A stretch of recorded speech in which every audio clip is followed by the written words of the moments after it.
VR video doesn't have to be in a 360 format. Do you all agree it's essentially anything where you're merging, say, 3D with live action? Or how do you all define VR video, ignoring the 360 portion of it? VR and AR are sort of consumption modalities. Mm-hmm. They're at the end of the pipeline.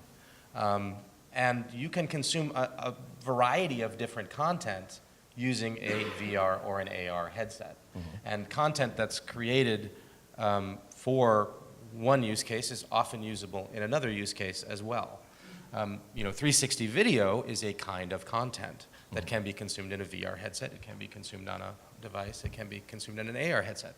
Actually, Microsoft's HoloLens has an app called HoloTour on it, which was created at great expense, which is really one of the best 360 video experiences I've ever seen.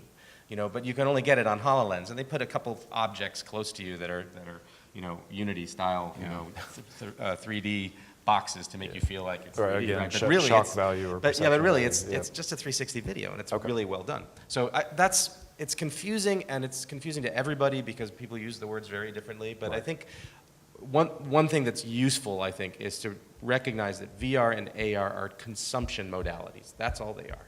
There's different layers or different levels of and the key term is immersion, as they would say, because VR is much more immersive because most of the time it's going to be, you'll be engaging in a virtual world, so to speak, mm-hmm. and then AR is going to be mixing reality with virtual objects and humans and so forth. So again, and we're at that point where all that's being worked out, and so is it those Second terms, Life come to life again? Is that what it is? That's a possibility on the VR side, right, but sure. So yeah, but going back to 360 video, there's a lot of debate whether or not if that's true VR, and so I would say it's just using the equipment to view VR as well. Yeah, and I don't think anybody would argue that it's not immersive, but is it virtual? Is probably that's probably would where it be the hang-up virtual? comes. I would say. Yeah.